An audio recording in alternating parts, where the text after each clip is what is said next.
Buenas tardes.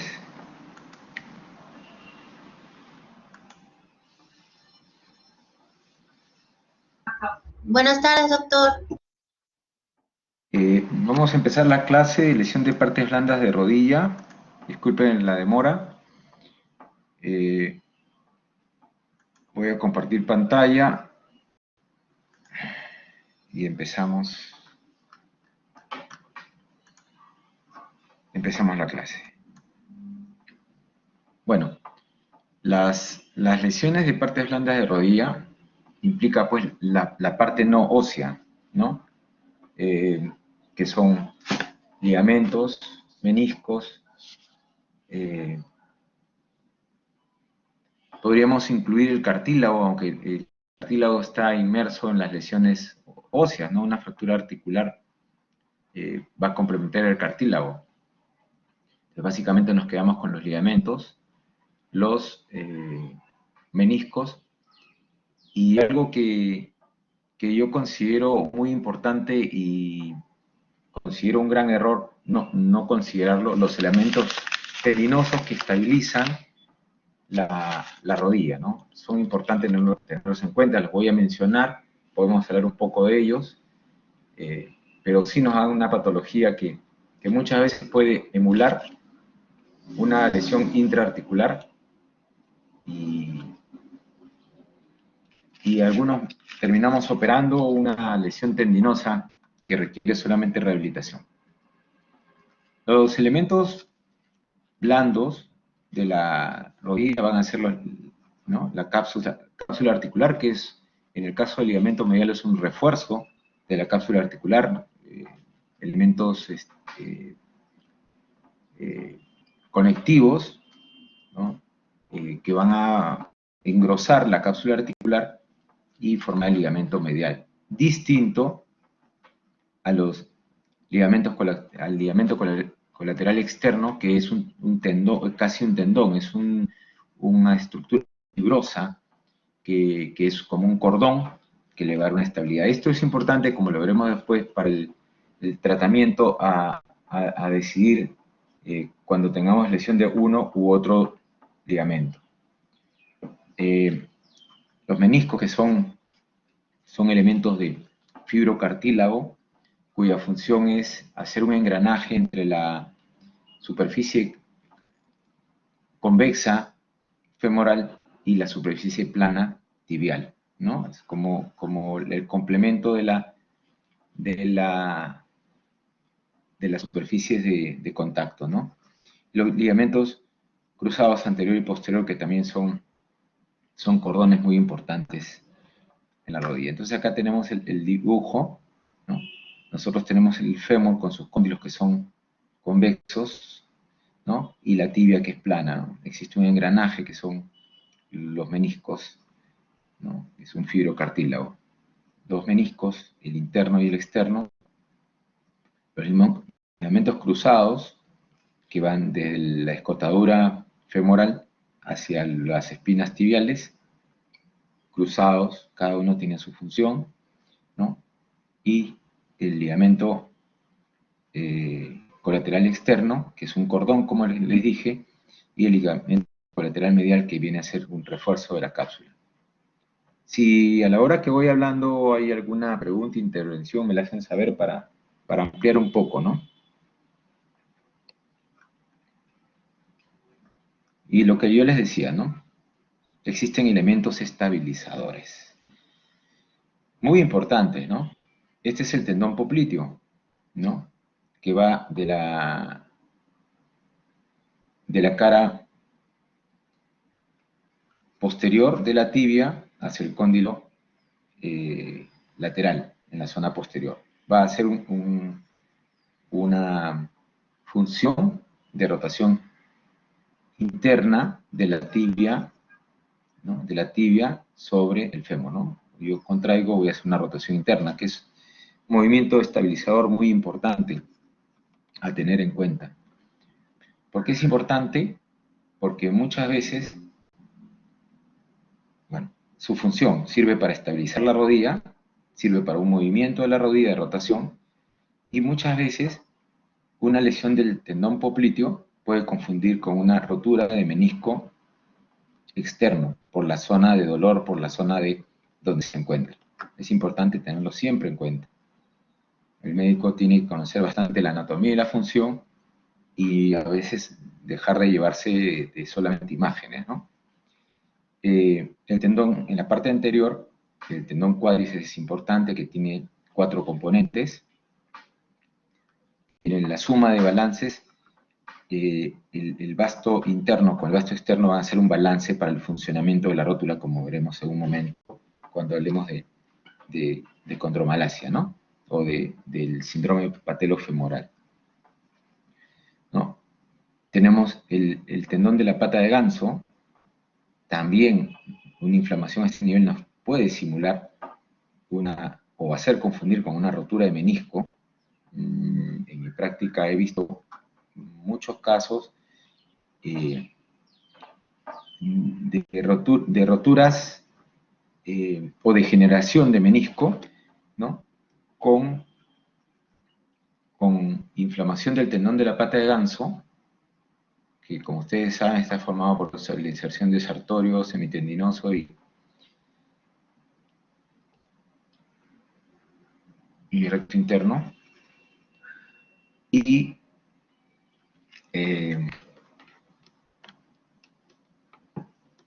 hay un diagnóstico diferencial que puede llevarnos a nosotros a la duda, ¿no? Catalogar a un paciente como portador de una ruptura de menisco cuando el problema solamente es una tendinitis de pata de ganso o viceversa.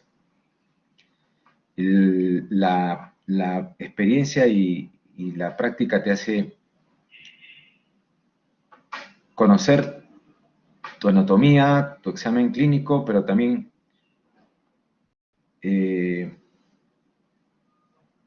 tener ciertas precauciones, ¿no?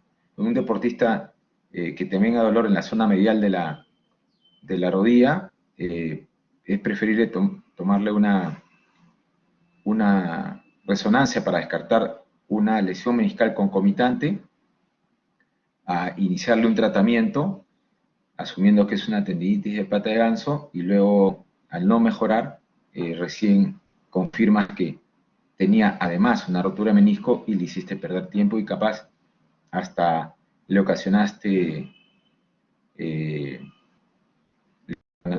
daño en la zona cartilaginosa, como vamos a ver en un momento. Tenemos también la inserción distal del tendón de la fascia lata en el tubérculo de Gerdy, ¿no? Que es un estabilizador lateral, ¿no? El tendón patelar con el cuádriceps, como había mencionado. Acá en el lado no está graficado, en el lado externo posterior, en el interno vamos a tener nosotros al semitendinoso, semimembranoso, y en la parte externa vamos a tener nosotros al bíceps femoral que llega a la cabeza del peroné. Entonces tenemos estabilizadores importantes de la rodilla que tenemos que tenernos en cuenta y que muchas veces son la causa del problema y los ignoramos, ¿no? Porque solamente pensamos nosotros en menisco, ligamento cruzado, ligamento lateral y medial. Bueno, como ustedes ya han recibido sus teorías, la versión clínica del paciente es la anamnesis, ¿no?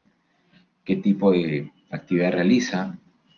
Pueden haber enfermedades de tipo laboral, ¿no? De tipo doméstico. Estamos en un momento en que no es raro que existan viviendas de 5 o 4 pisos sin ascensor. El espacio de paso de las escaleras,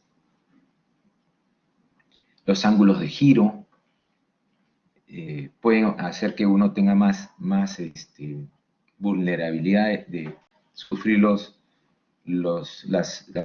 mecanismos de torsión o de estrés antero-posterior cotidianamente de los ligamentos, los meniscos internos y ligamentos cruzados, ¿no? Bueno, lo más fácil es, pues, ¿no? Cuando un paciente te dice, doctor, estuve haciendo tal cosa y tuve una mala pisada y fue así, fue una torsión, fue una palanca lateral, fue una palanca anteroposterior. Entonces ya es más fácil que uno tenga el diagnóstico, ¿no? Por la anamnesis. Pero en las enfermedades cotidianas, una pregunta muy frecuente o una expresión muy frecuente de los pacientes es, doctor, pero ¿cómo me puedo haber roto mi menisco si yo no soy deportista? Yo diría que veo más lesiones en menisco en pacientes no deportistas que en deportistas. ¿Y por qué es que pasa esto? Es que el deportista tiene muy buen control de sus músculos estabilizadores y ante las torsiones tiene la fortaleza y la coordinación para frenar el impacto negativo. Las personas que no hacen deporte probablemente puedan hacer palancas mucho más fáciles porque no tienen el músculo para proteger el límite permitido de las estructuras que se lesionan, ¿no? Tiempo de enfermedad es importante, ¿no? Si el paciente tiene una enfermedad que se presenta sin un trauma, sin una torcedura, y es agudo, ¿no? Apareció de la nada y es agudo, yo tengo que pensar más en una lesión de tipo tendinoso, inflamatoria, ¿no? Si es que no hubo una torsión o un esguince, ¿no? Si es una molestia de larga data que no se acuerda el origen, entonces sí puedo pensar que es una lesión de un menisco o algún ligamento roto que en un momento dado se produjo, causó una pequeña lesión y en el tiempo fue incrementándose, ¿no? El mecanismo de elección, ¿no? Puede ser cualquier mecanismo que estrese las estructuras que vamos a mencionar, ¿no? Como le decía, ¿no? Puede ser un inicio insidioso, el paciente no sabe exactamente cómo lo produjo, o ustedes tienen la referencia de exactamente cómo fue la palanca, cómo fue la torsión, cómo cayó el paciente, y eso es mucho más fácil deducir qué es lo que le pasó al paciente, ¿no? También es importante, y a mí lo aprendí de repente a golpes, como se dice, ¿no? O sea, llega el paciente, te dice, te explica todo, incluso es recomendado, le han dicho que tú eres un muy buen médico, y examinas y le das el mismo tratamiento que le han dado hace 3 meses y no mejora. Entonces, siempre es importante notar qué tratamiento está recibiendo. Con eso, ustedes evitan ese detalle o esa ocurrencia que les acabo de comentar, ¿no?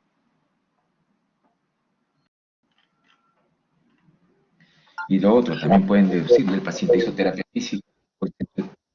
¿Perdón? Sí, quería hacer una pregunta sobre lo que mencionabas sobre que de personas deportistas tienen menos probabilidades de lesiones del menisco. ¿Deportistas? O sea, cuando se refiere a personas deportistas que tienen menos probabilidades de lesiones del menisco, se refiere a todo tipo de deportistas como maratonistas o personas que practican deportes específicos, que cargan peso. ¿Para todas esas personas se aplica el mismo criterio o hay algunos que, a pesar de hacer deporte, aún así tienen el riesgo de hacer mayor lesión de meniscos que otros? Ya. ¿Se acuerdan que les acabo de comentar de los tendones estabilizadores de la rodilla?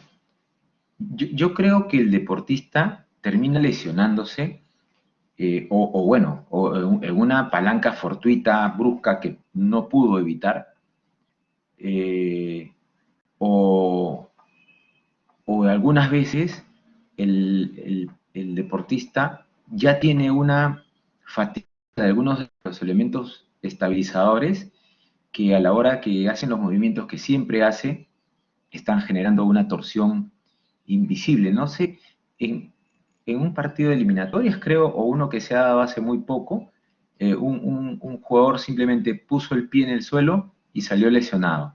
Entonces, es difícil pensar que un deportista calificado, con una palanca tan sencilla, haya roto de la nada un elemento importante. Lo más probable es que ese paciente haya tenido una fatiga muscular de algunos de los elementos estabilizadores, y a la hora que hizo el movimiento que siempre hace, simplemente no pudo detenerlo y llegó a lesionar algún ligamento importante, ¿no? Bueno, los que han tenido la oportunidad de atender deportistas, el deportista nunca le va a decir que está lesionado. El deportista no llega a decirle, doctor, estoy en sus manos, tómese su tiempo y cúreme cuando pueda. El deportista le dice, doctor, en 2 semanas o 3 tengo una convocatoria, en 2, 3 semanas tengo tal evento, y el deportista muchas veces, para que tú no le digas que no te es completamente sincero. Tiene que haber una buena relación médico-paciente para que puedas llevar bien a un deportista, ¿no?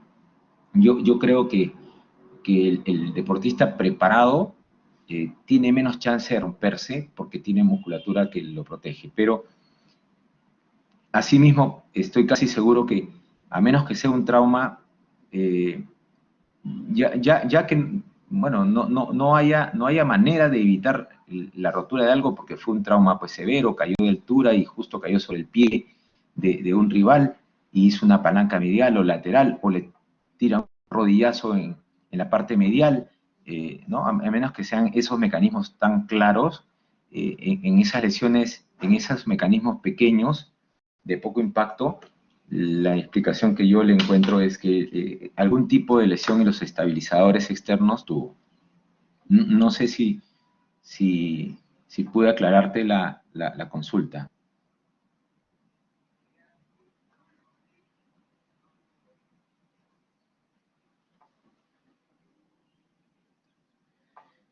Bueno,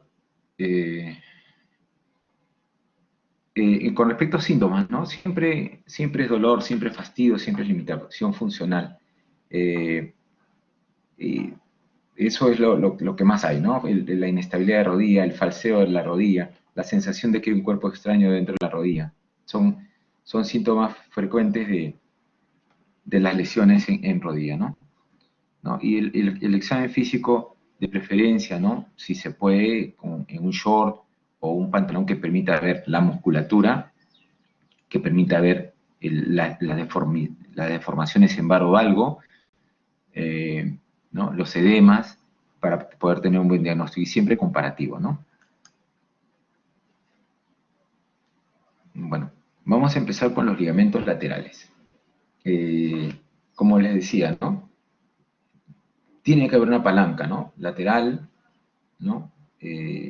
Con un golpe en la cara medial de la rodilla, o una palanca con un pie que se traba en la superficie y el cuerpo va todo con la rodilla hacia la parte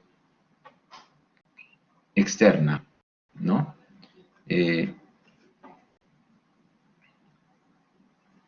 Podemos tener las lesiones de los ligamentos mediales, ¿no? El paciente hace un valgo forzado. Cuando el paciente tiene un valgo forzado, lesiona los mediales. Cuando tiene un varo forzado, va a lesionar los laterales, porque los estira, ¿no? La lesión de ligamentos es limitante. El paciente siente una gran inestabilidad cuando hay rotura de ligamentos, ¿ya?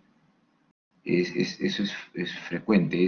Una rotura del ligamento medial, pese a que su tratamiento es bien sencillo y de buen pronóstico, es más limitante cuando hay una rotura total que incluso una rotura de ligamento cruzado o una rotura de menisco, ¿no? A esto me refería, ¿no? Si yo tengo un un jugador muy bien preparado físicamente, muscularmente, pero tengo un impacto severo en la parte externa, voy a elongar el ligamento medial y probablemente lo voy a romper. Voy a comprimir probablemente en esa maniobra balizante, voy a comprimir de repente también el menisco externo, ¿no? Lo peñisco y lo rompo, y también puedo desprender cualquiera de los ligamentos cruzados, ¿no? El mecanismo de lesión, ustedes tienen que deducir que podría haber daño en cualquier estructura, ¿no? El ligamento colateral interno, como les decía, es un engrosamiento de la cápsula articular en la zona medial, ¿ya? Se lesiona con un impacto en la parte externa y una elongación de la parte medial, ¿no? Bueno, el mecanismo se los va a dar el paciente, cómo se produjo.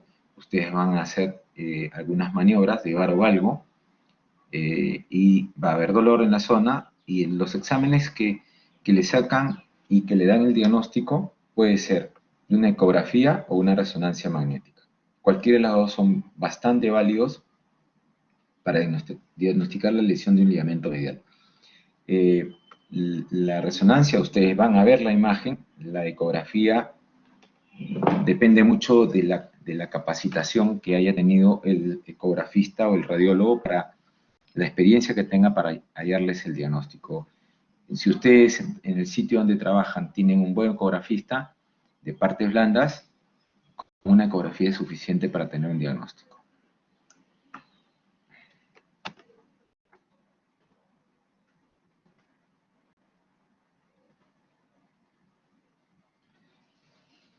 Bueno, la lesión va a ser medial o lateral de acuerdo al mecanismo de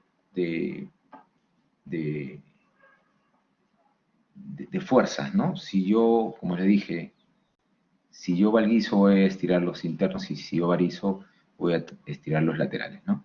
Y el diagnóstico va a ser, como les digo, para los dos, de una ecografía o una radiografía, y el tratamiento, en el caso de una rotura del ligamento medial, va a ser solamente la inmovilización por 3 semanas para que haga una cicatriz de las fibras rotas, y luego empiezo fisioterapia, rehabilitación, ¿ya?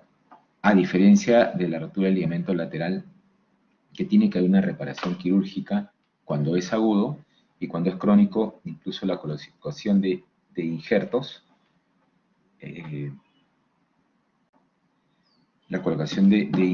porque como al ser un cordón, una sutura simplemente no lo va a reemplazar. Tenemos que colocar injertos, autoinjertos o aloinjertos. Esa es la gran diferencia entre la rotura del ligamento medial y la rotura del ligamento lateral.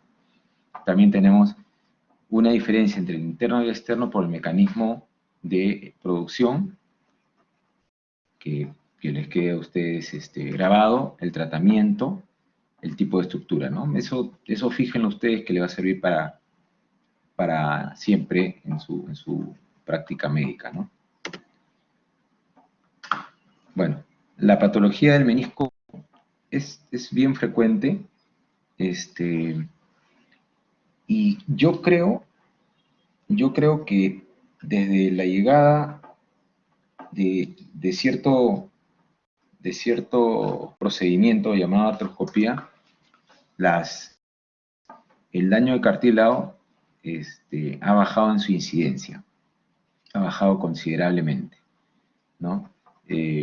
Como vamos a ver en un momento, el menisco es como un engranaje y permite los movimientos de rodilla, de flexo y extensión, y la rotación de una manera coordinada y protegiendo siempre el cartílago, que es lo más importante en lo que es una articulación, ¿no? El menisco se puede romper, ¿no?, con un mecanismo de torsión, ¿no? El paciente pone el pie en el suelo, gira y puede moler el menisco. Cuando es agudo y cuando hay un bloqueo de menisco, quiere decir que se desprende completamente una parte del menisco y se mete entre las dos superficies articulares. El paciente va a tener un bloqueo de rodilla. El paciente no va a poder doblar o estirar, va a quedar bloqueado. Cuando solamente es un desprendimiento parcial, el paciente puede sentir solamente molestias y tener una sensación de cuerpo extraño en la rodilla, permanente y mayor en la actividad que en el reposo, ¿no? Como les digo, el paciente coloca el pie en el suelo, gira, ¿no? Y hace una torsión, ¿no? Moliendo el menisco.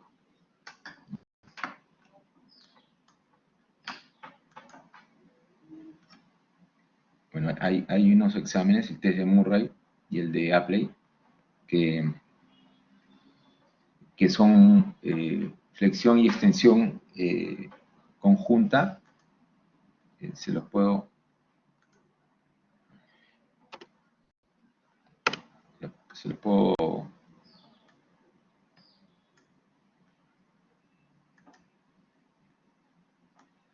graficar.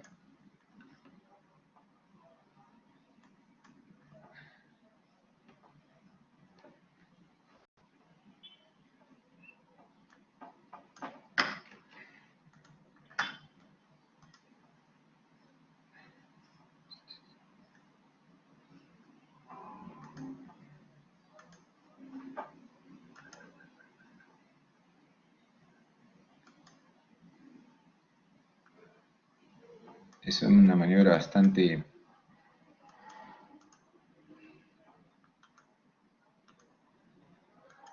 sencilla.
Doctor, no se ve el video.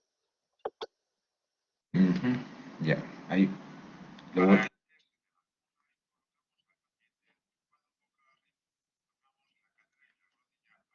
Voy a retroceder, ¿ya?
siempre hay que preguntar mecanismo de producción, porque podría pasar esto.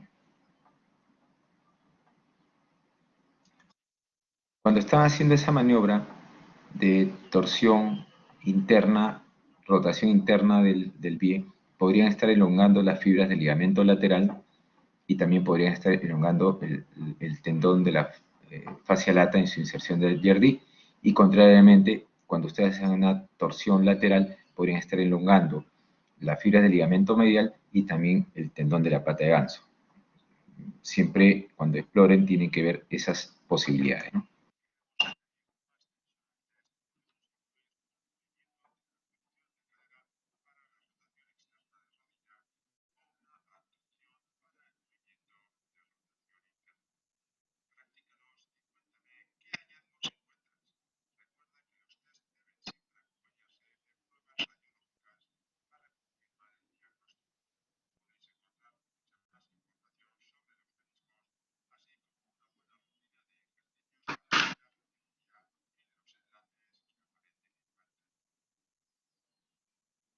¿Alguna duda del test?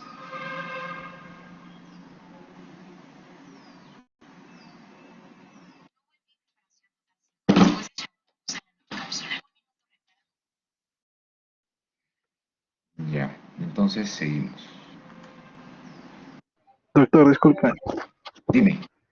Eh, o sea, para memorizarlo o para entenderlo mejor, ¿se podría decir que el talón apunta hacia el lado del meñisco lesionado? Así es. Es una buena manera de memorizarlo, ¿no? El talón lo llevas tú hacia el menisco que estás explorando. Esa es una mnemotécnica o una manera fácil de memorizar el test y el resultado. Ya. En ambas pruebas, ¿no? En ambas. Sí. Y lo otro es que el paciente tiene que estar completamente relajado para que este test eh, pueda ser bien hecho y bien interpretado. Muchas veces el paciente tiene mucho dolor, no te permite porque frena el movimiento que le estás imprimiendo y bueno, es señal también de que hay algo malo adentro y en ese caso muchas veces ya la resonancia es la que te confirma, ¿no?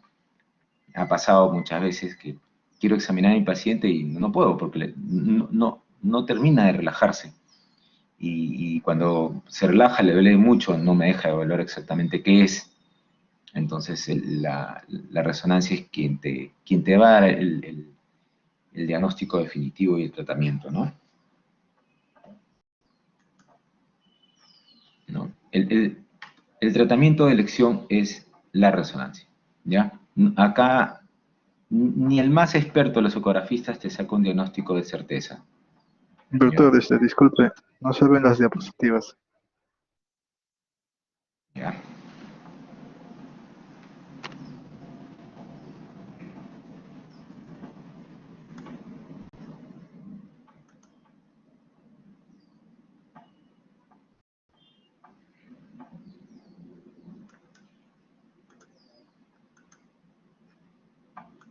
Ya, ahora sí, ¿no? Sí, doctor. Ya.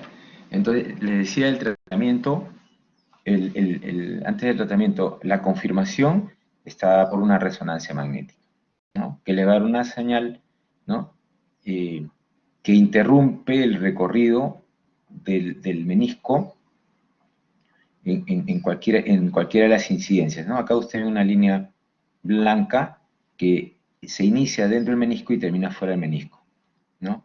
Y aquí lo mismo, la mayoría de roturas de menisco van a ser en la parte posterior, en el cuerno posterior, la gran mayoría va a ser en el menisco medial, pero eso depende mucho de la forma de la rodilla. Un paciente que tiene una rodilla en valgo, al tener un espacio más peñiscado lateralmente, la lesión más frecuente va a ser en el menisco externo. Un paciente con una rodilla en vara, en varo, ¿saben cómo es el varo y el valgo, no?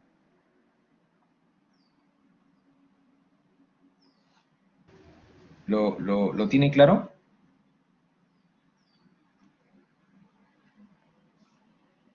¿Podría explicarlo, por favor?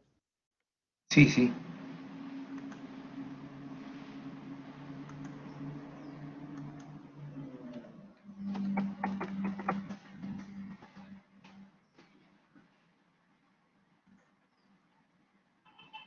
Esto es.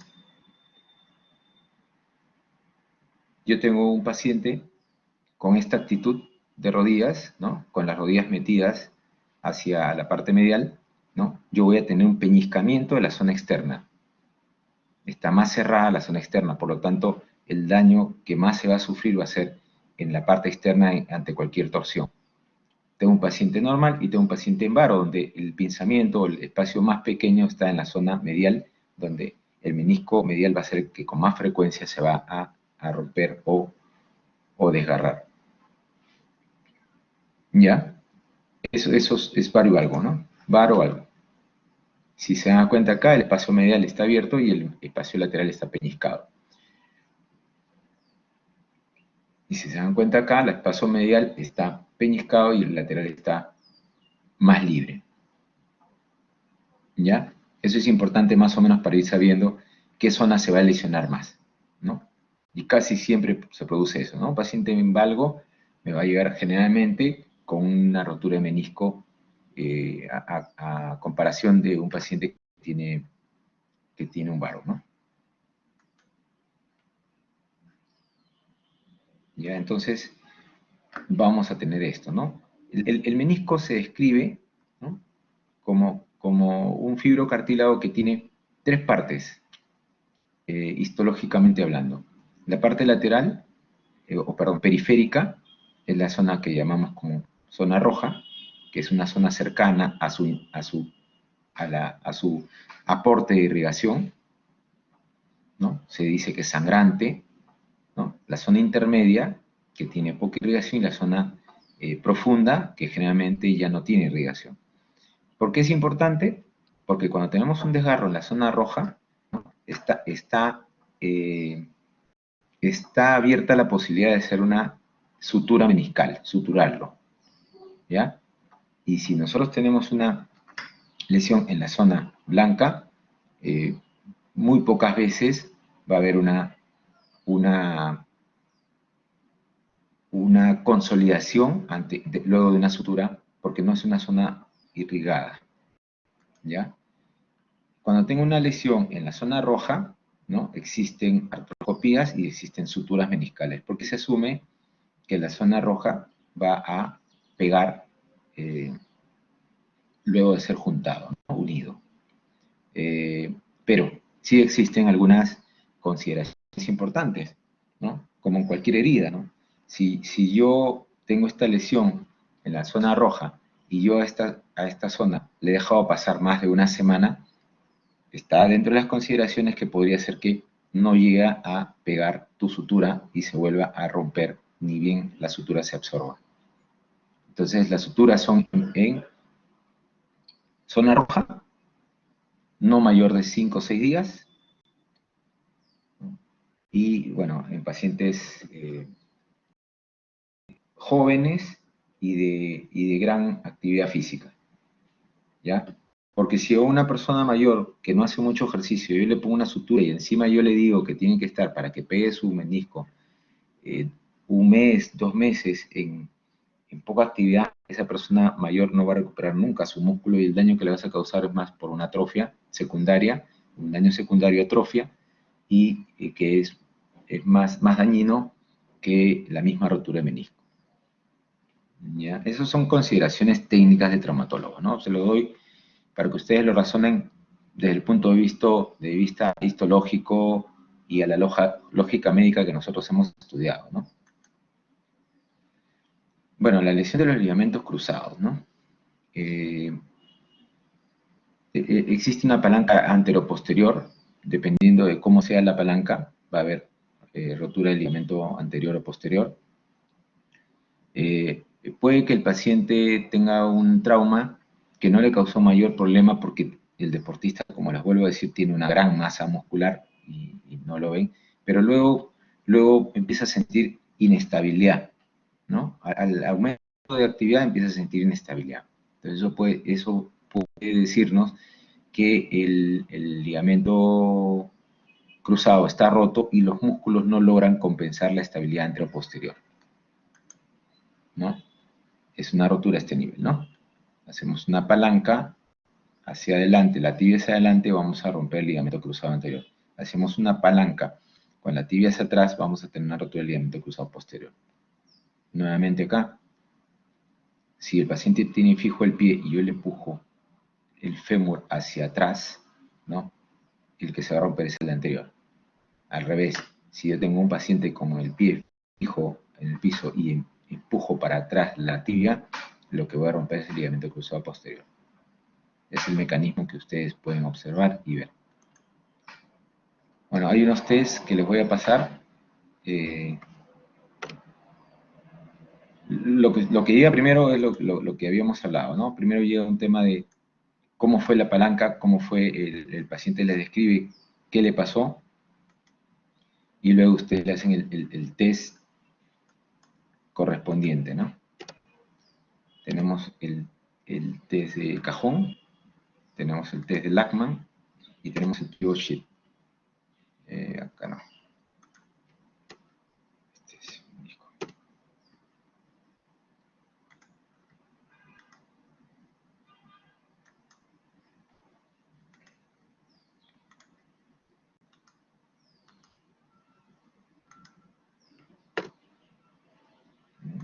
Esta es la prueba de cajón.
Y esa es la prueba de cajón.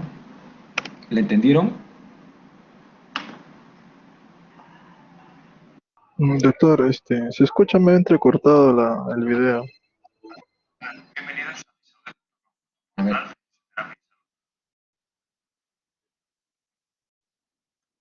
Sí, una vez me dijeron eso mismo.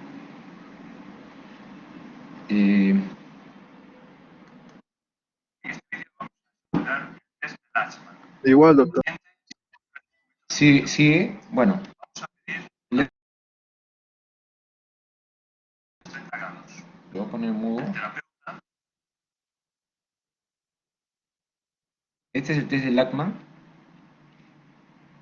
Le colocan una mano sobre la parte inferior del fémur para fijarlo. Y van a tomar la parte proximal de la tibia y elevar hacia adelante la tibia. Elevar hacia adelante la tibia. Y si hay un desplazamiento mayor que el del otro lado, puede ser que es positivo el test de Lachman. Y de manera contraria, ¿no? Fijan ustedes con la mano en la parte posterior del fémur distal,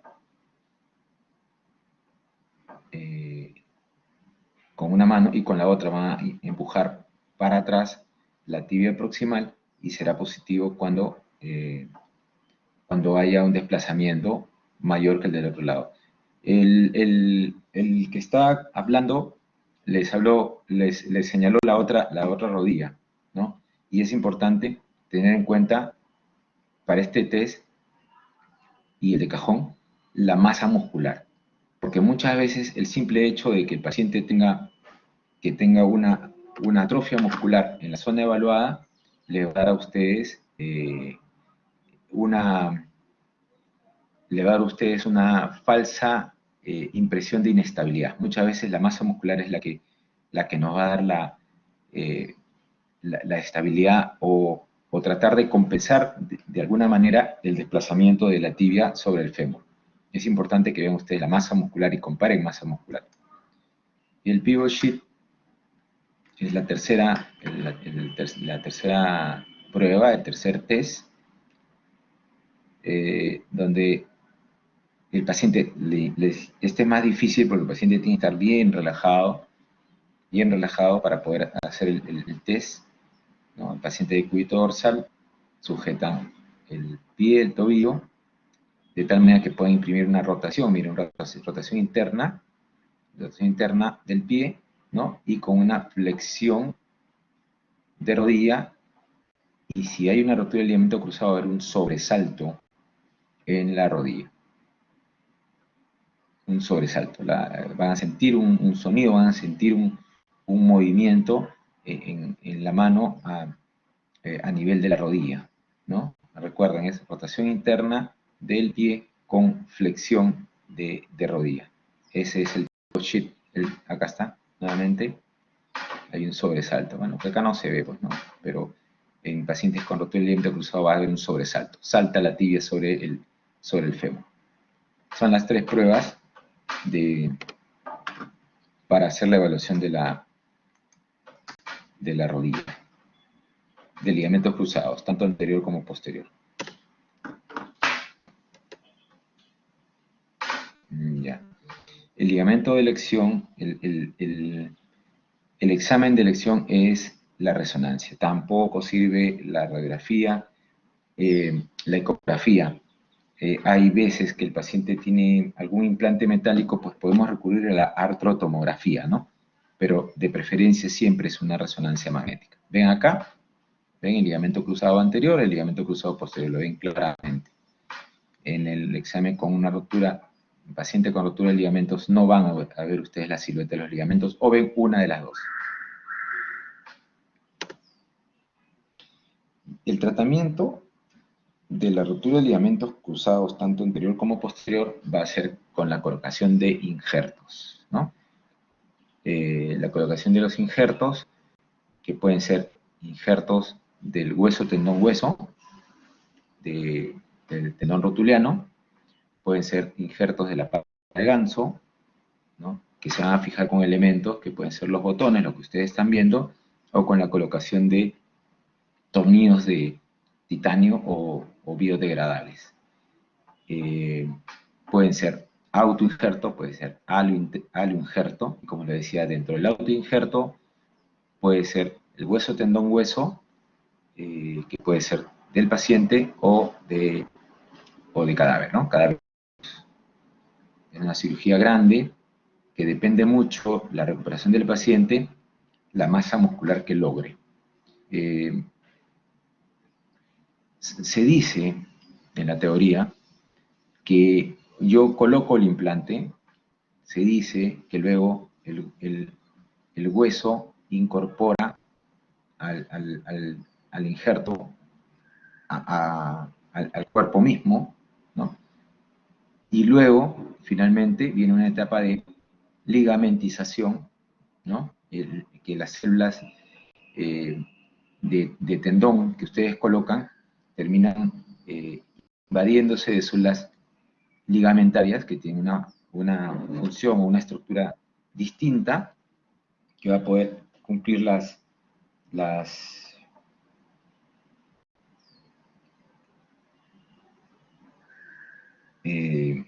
demanda física que el paciente requiere. Por eso es que ustedes han visto que la recuperación de los ligamentos cruzados no baja de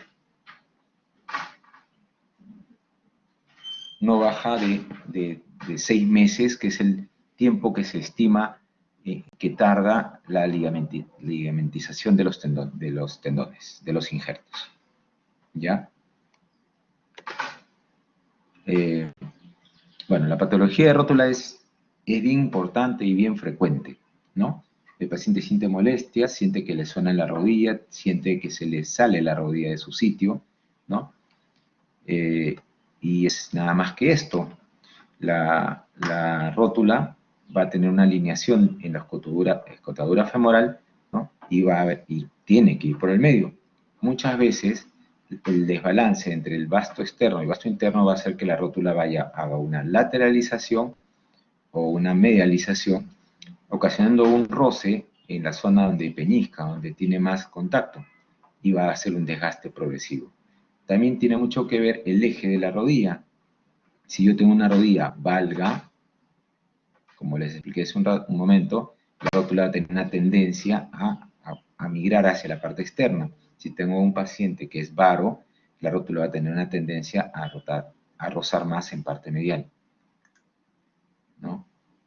La evaluación de la rótula, bueno, se las voy a pasar.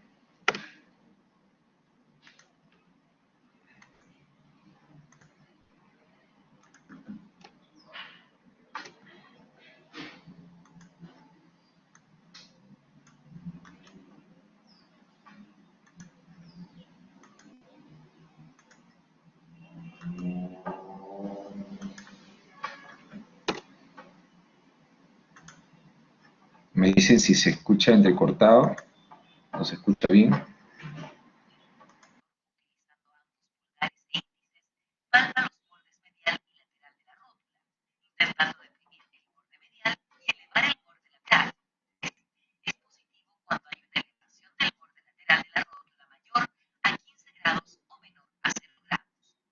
Van a evaluar ustedes ahí lo que es el grado de movimiento, ¿no?, que hay en la rótula. Comparan un lado con el otro. Comparan si tiene más movimiento que el otro lado. Hacen una flexo-extensión y la rótula, cuando es laxa la rótula y cuando tiene una inestabilidad muscular, la rótula va a tender a hacer un roce y un desplazamiento hacia el lateral. Acá es una radiología de patela, ¿no?, donde ustedes van a ver una lateralización, y en estados avanzados van a ver este daño en cartílago, ¿no? Esto sería una condromalacia de 4º grado, ¿no? La patología de rótula depende mucho de la que es el eje de la rodilla y de la musculatura, ¿no?, la coordinación muscular. Generalmente el tratamiento de la rótula sí es fisioterapia, es hacer un balance adecuado en el movimiento femoropatelar, ¿no? Van a hacer fortalecimiento del músculo que ustedes evalúen que esté débil, y mejora, en el 80% de casos mejora con fisioterapia. En el caso que el paciente tenga dolor persistente pese a la terapia, el tratamiento es una artrolisis, es limpiar las adherencias que se formaron, liberar la rótula. En el caso de que haya desprendimiento de cartílago, van a hacer ustedes una limpieza y luego microfracturas para estimular la fibrosis del tejido óseo subcondral, ¿no?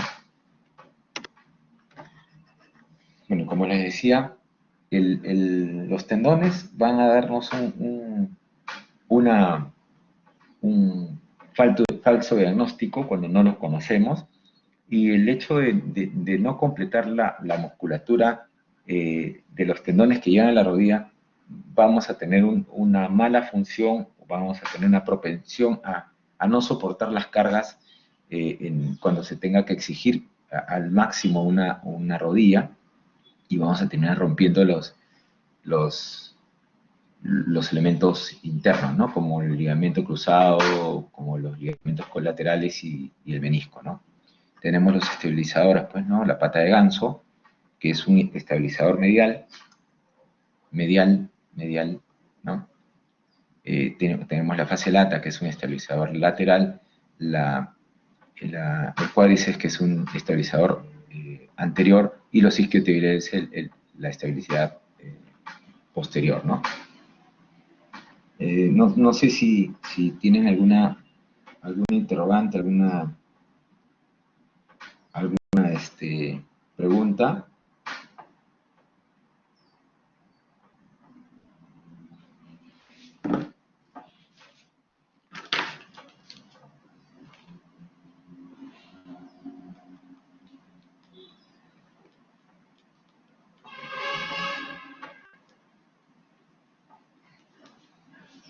¿Alguna pregunta sobre el tema?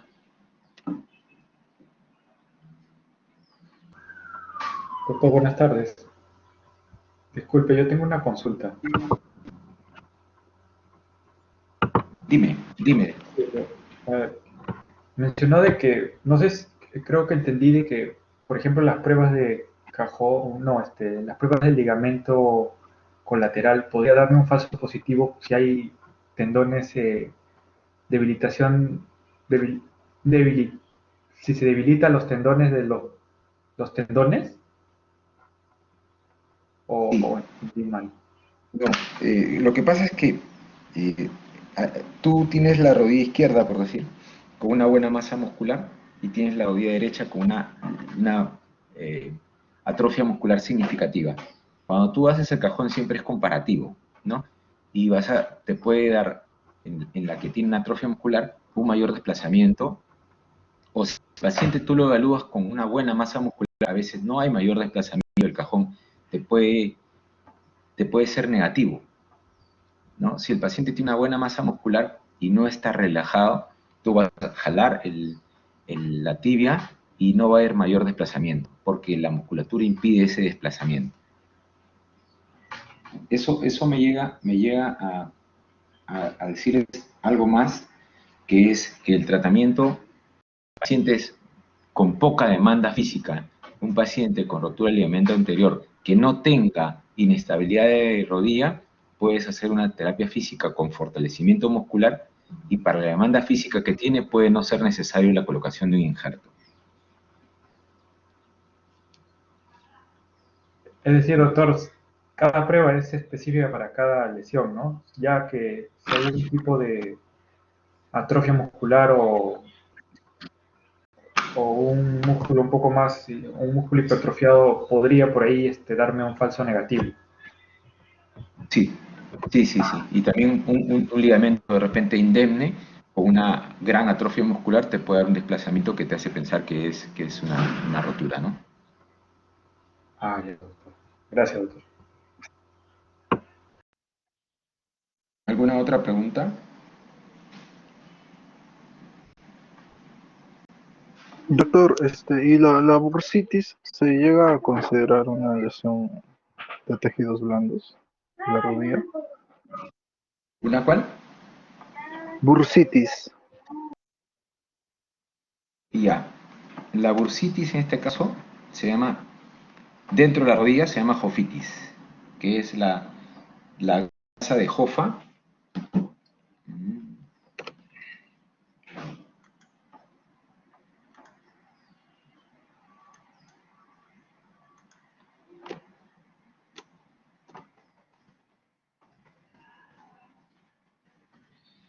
Es la inflamación de la grasa retropatelar. ¿Está? ¿Ya? Frecuente en corredores, en saltadores. En saltadores siempre va a haber una inflamación de la jofa y una inflamación del tendón rotuliano. ¿Ya? Esa es la bursitis intraarticular. También tenemos otras bursitis como la de la pata de ganso, la de hierro, y todas las inserciones tendinosas tienen su bursa y podrían inflamarse. Pero una bursa intraarticular es bien frecuente, como les digo, en saltadores, en corredores, la inflamación de la grasa de jofa, ¿no? Que es la bursa o la grasa retropatelar. Y doctor, en ese caso, ¿qué tratamiento reciben los pacientes? ¿O solo es terapia física? La, la gran mayoría de veces terapia física y algunas veces cuando hay una hipertrofia de esta bursa y hay un pinzamiento, quiere decir que se mete entre las estructuras articulares, puedes realizarle una artroscopía, una artrolisis, retirando todo el exceso y haciendo que no haya pinzamiento, ¿no?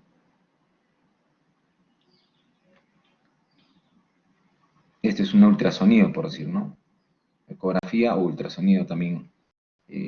Un método de terapia física también es el, el ultrasonido, ¿no? Con otro tipo de intensidad. Doctor, ¿y esa artroscopia ya es definitiva o puede haber recidiva también? Puede haber recidido, acuérdate que lo que hizo que se forme, si el paciente no hace una buena fisioterapia posterior, puede formar nuevamente la bursa, ¿no? Por eso es recomendado casi siempre hacer una buena terapia física después de la operación.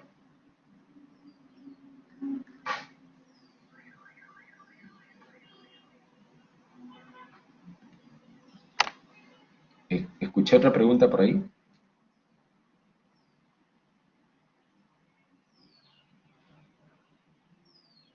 Doctor, y en caso del ligamento cruzado el colateral medial, ¿cuáles serían los ejercicios físicos más recomendables? ¿Para qué preguntabas, perdón? Para cualquier cruzado o para los laterales, ¿qué Ah, no. terapia física Eh, o tienes, tienes que recuperar todos los músculos, ¿no? Anteriores, posteriores, este, eh, y luego hacer algo que se llama propiocepción, ¿no? Hacer que los agonistas y antagonistas tengan la misma intensidad y que los estabilizadores, que son los que regulan el movimiento, también estén preparados. O sea, un paciente sin lesión o que no va a llegar a lesión es el paciente que recuperó todos los músculos, no solamente los cuádriceps o no solamente los isquiotibiales, todos los músculos tienen que ir fortaleciéndose de manera simultánea y para para todas las lesiones. claro, y para llegar a eso, ¿qué deporte es más recomendable? Escuché que era la natación o las elípticas, ¿sí? Sí, eh, sí, puede ser la natación, ¿no? Puede ser las pesas, ¿no? En realidad, casi todos los ejercicios van a buscar fortalecer. Yo uso mucho la natación, la piscina y pesas, ¿no? Para lograr fortalecimiento de mis pacientes.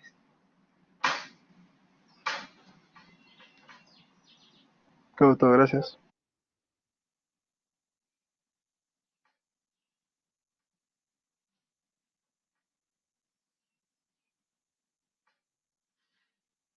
¿Alguna otra pregunta?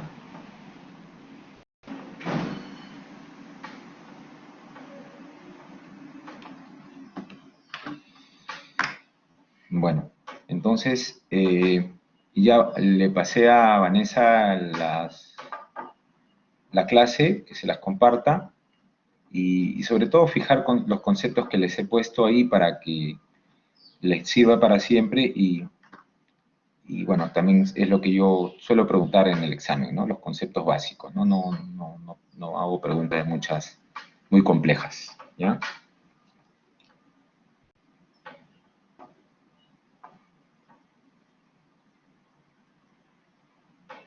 Ya, entonces, si no hay más preguntas, me despido.